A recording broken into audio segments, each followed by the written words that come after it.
Hello. As a reminder, my project is the analysis of patient-reported outcomes, or PROMs, of knee replacement procedures.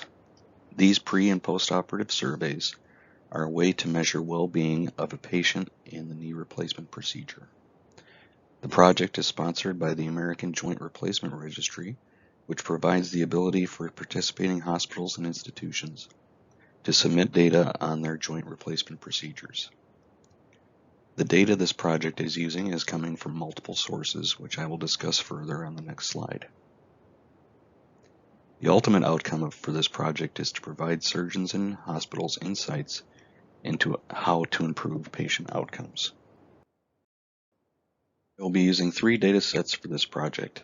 The first is from the AJRR Knee Replacement Registry. This is a private data set that contains multiple data points on each procedure, such as operation time, patient demographics, and of course, patient-reported outcome scores.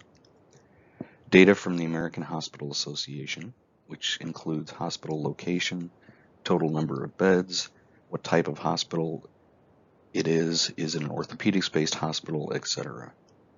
And the census data. These are geographic regions used by the United States Census Bureau based on the state the hospital is located.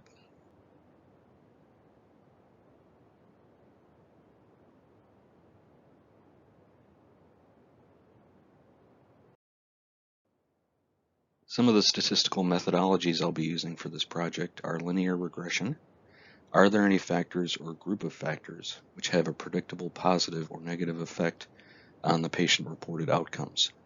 For example, how does the age of the patient positively or negatively affect the outcome? Or does the age and the BMI of the patient positively or negatively affect the outcome? Probability. Using probability to predict a positive outcome based on different data points.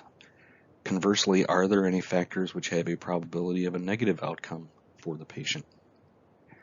And third, nonlinear regression. Are there any factors or group of factors, like we talked about before for linear regression, which have a predictable positive or negative effect that are where the outcomes are of a nonlinear fashion?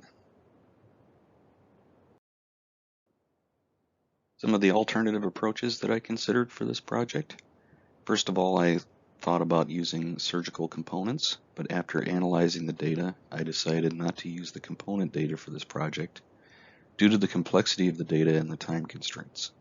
A procedure could use 10 to 20 different components from multiple manufacturers, which makes the analysis very complex and also difficult to determine which of the many components may have affected the outcome. I also had looked into basing my analysis at the surgeon level and decided to base it on the hospital level data instead. The registry has very little complementary data about the surgeons, and my initial analysis of the data indicated that the hospital type and the hospital's location had a greater effect on the outcome than the surgeon itself. To summarize, I will be using data from the American Joint Replacement Registry, the American Hospital Association, and the United States Census Bureau. Using this data, I will be performing multiple types of analysis, including linear regression, probability, and nonlinear regression on these data sets to hopefully provide or produce the insights to surgeons and hospitals which will help guide their decisions on how knee replacement procedures can be improved for better patient outcomes.